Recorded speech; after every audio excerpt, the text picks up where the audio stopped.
Thanks very much for staying with us. Time now for Eye on Africa with me, Georgia Cavan-Smith. Tonight in Cameroon, several Anglophone separatist leaders are less than impressed by President Paul Biya's call for national dialogue. The leader made the overture this week in a bid to tackle the ever-deepening Anglophone crisis that has claimed several thousand lives over the last couple of years. Also, climate change is having a drastic consequence on Ivory Coast's coasts. Locals are losing their homes and their heritage to the sea, and the economic cost is estimated around $2 billion a year.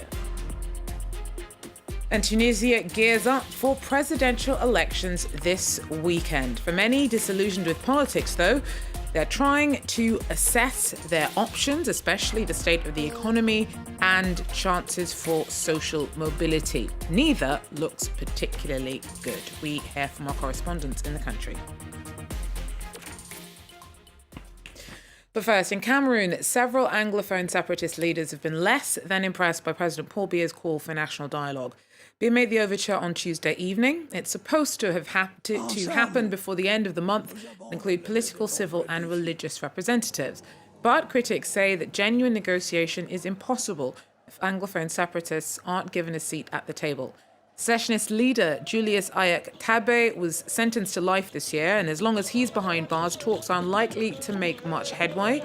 Over the last 2 years of the Anglophone pro-independence movement, thousands of people have been killed in militant attacks and military crackdowns in the northeast and southeast. Well, for a closer look at all this, we're joined by Aya Abin, who runs an NGO in Cameroon that's tried to help some of the civilians caught up in the worst of the atrocities. Aya, thanks very much for speaking to us. Now, do you think that Paul Biya's offer is sincere? Can it really lead to any kind of negotiated solution to the Anglophone crisis? No, I don't think so. Thanks, first of all, for having me. One would have expected the President of the Republic to call for a ceasefire yesterday. That would have been a good dose of good faith to prove to the people that he really wants to resolve the crisis. So indirectly, he's implying that we'll keep on killing ourselves, the troops and the armed separatists, until such a time when maybe God will decree ceasefire from heaven. Secondly, the separatists are not invited to this dialogue table. So they're talking with people who are not in control of the situation on the ground. How do you talk to people who are not in control of the situation on the ground, who are not leading the separatist movement, and you expect results? So what the Frenchman calls showbiz, that's just how I would term this call for national dialogue. It's showbiz. So remind us of what is at stake here. What are the conditions that Anglophone communities caught between armed separatists on one side and the soldiers cracking down on the pro-separatist movement? What are these communities facing? It is a total catastrophe, and the whole world is ignoring what is happening here. We have over 60,000 people who are finding refuge in Nigeria, neighboring Nigeria, on account of this war. We have over 400,000 that are within the country but have moved to French Cameroon seeking refuge there. We have over 60,000 that are trapped in the bushes. They can't move out of the bushes because they can get shot by just anybody. They've lost everything. Houses have been burned. Over 200 villages and communities have been razed down to the dust. So people have lost everything. The situation is getting worse by the day. That's why I reiterate, without a call for a ceasefire, no sane person can take the declaration by the President of the Republic seriously. It's just a show. Thank you very much for speaking to us, Aya. Aya Abine, they're speaking to me from Cameroon. Thank you. Thank you for having me. Thank you for having me. Well, the body of Zimbabwe's founding leader arrived back in his homeland on Wednesday. Robert Mugabe's remains were flown into Harare from Singapore. Now, the 95-year-old died there last week. President Emerson Mnangagwa addressed a crowd of about 1,000 at the airport on Wednesday, praising Mugabe's history as a former freedom fighter. However, during the 37 years he ruled, before he was ousted in 2017, Mugabe grew increasingly authoritarian and devastated the economy of Zimbabwe. His body is due to be displayed at several historic locations this week. In a sign of friction between his family and the current government, it is still not clear where he'll ultimately be buried on Sunday. Now, South Sudan's president and rebel leader Riek Machar say that they will be able to stick to the timeline for the creation of a power-sharing government by November the 12th. The two men had a second round of talks during Machar's first visit to Juba in a year. That was this week. They're trying to salvage a stalled peace deal aimed at drawing a line under almost 6 years of civil war that's claimed down 380,000 lives. Climate change is having drastic consequences in Ivory Coast, along its coastline. Locals are losing their homes and their heritage to the sea, and the economic costs estimated to be about $2 billion a year. Nicolas Chemin tells us more. Coastal erosion in Ivory Coast is a very real threat. Climate change means the sea level is rising.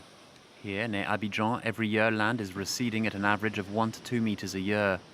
Many are seeing their houses disappearing gradually. The sea has broken parts of our house. There used to be a room there. Here it was the children's room, and that was a shop. But now everything is gone. 130 kilometers west of Abidjan is La Upanda. Here the cemetery is being eaten away by the sea. Residents sometimes see bones floating off to the ocean. Now the sea is taking our dead. You know, in Africa, our ancestors are very important to us, and to see them scattered in the sea is heartbreaking. Experts say seawalls need to be built here. The World Bank has promised $33 million to fight coastal erosion in Ivory Coast.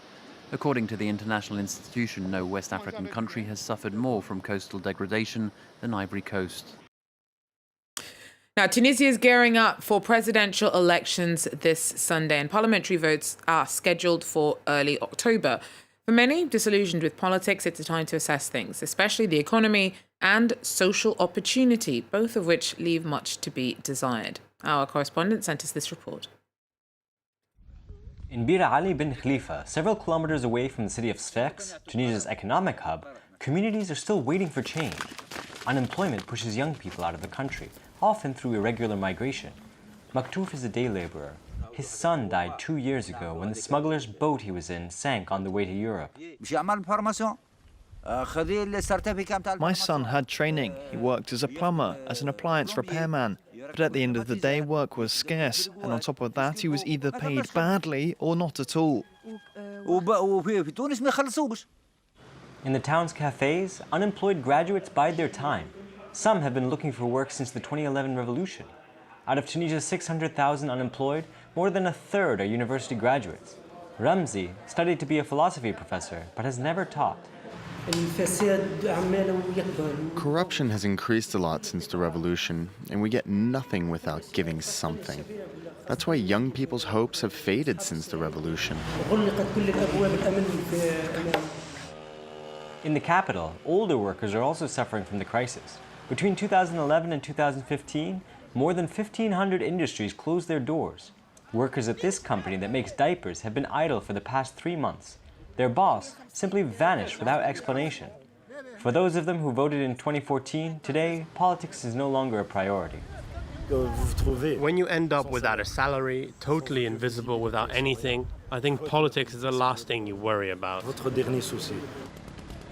Economic recovery is a key issue for upcoming presidential and parliamentary elections.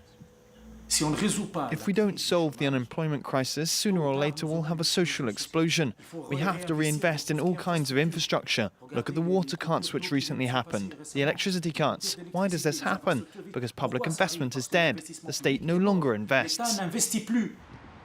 With unemployment stagnant at 15.3% and more than 9,000 social demonstrations recorded in 2018, candidates have some work ahead. And finally, South African soprano Priti Yende has made her debut as Violetta in La Traviata at Paris's Opera Garnier this week. The 34-year-old performed leading roles around the world already, including La Scala and the Metropolitan Opera, but she said that the achievement here in Paris is a highlight of her career. However, she has been careful to choose the right moment to take a role that has been offered to her many times over the years. So we'll leave you very literally on that note. Thanks for watching. Please do so again if you can. Take care.